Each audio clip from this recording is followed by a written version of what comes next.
Hello students, class 10 का arithmetic progression लिया हूँ फिर से, क्योंकि ये स्टूडेंट मेरे पास ये क्वेश्चन एक इसके पहले भी भेजा था।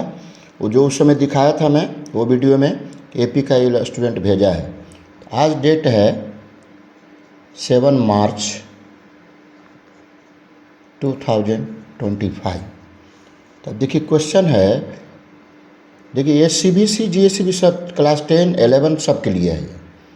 The ratio of the sums of m and n terms of an AP is m square ratio n square, so that the ratio of the mth and nth term is ये ratio दिखाना है।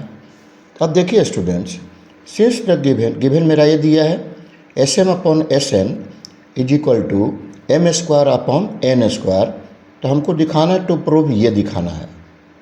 अब देखिए S का formula होता है सम में m upon 2a plus m minus 1 into D upon n। देखिए n है SN, n upon 2a plus n minus 1 into D. देखिए 2 कैंसिल हो जाएगा। देखिए मैं करके दिखाता हूँ, ये 2 कैंसिल होगा और देखिए m भी कैंसिल होगा, n भी कैंसिल होगा। तो ये भी कैंसिल करता हूँ इस तरह से लिख करके। ठीक है, ऐसे है तो ये, ऐसे है तो ये दोनों कट गया। ठीक है, अब क्या बच गया 2a plus m minus 1 into D upon 2a plus n minus 1 into D, cross multiplication कर दीजिए। देखिए n into 2a plus m minus 1 into D is equal to m into 2a plus n minus 1 into D. अब इसको simplify कीजिए, 2an आइए n इसमें चल जाएगा, nm माइनस n डी, फिर ये 2am mn minus m D.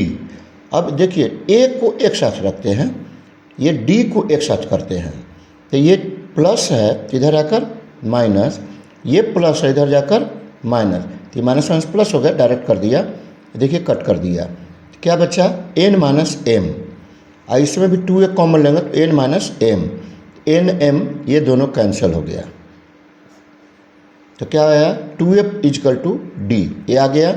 तो अब हमको अकॉर्डिंग टू द क्वेश्चन ये दिखाना है कि am अपॉन an, am क्या होगा a plus m minus 1 into D upon an है a plus n minus 1 into D.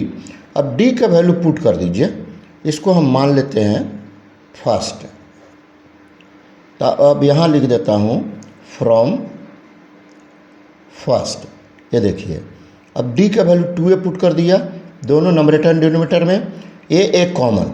देखिए तो क्या बचा 1, 2 को अंदर मल्टीप्लाई कर दिया 2m माइनस 2, उसी तरह 2n माइनस 2 होगा, ये कैंसिल। अब देखिए 2m माइनस 1 आ जाएगा, 2n माइनस 1, तो रेशियो में बता दिया, यही फाइनल आंसर हो गया। स्टूडेंट्स देख लीजिए, इस तरह से आप लोग समझिए किसी क्वेश्चन को, और यदि आपको भी डाउट है तो मेरे पास भेजिए, मैं सलूशन कर दूंगा। क्लास 11 का हो स्टूडेंट, 10th का हो स्टूडेंट या 12 का हो स्टूडेंट, कोई क्वेश्चन भेजिए, मैं सलूशन ज़रूर बना के भेज दूंगा। ठीक है स्टूडेंट्स, थैंक यू। मेरे चैनल को ज़रूर सब्सक्राइब कीजिए। Thank you for watching my lecture, video lecture. आओ जो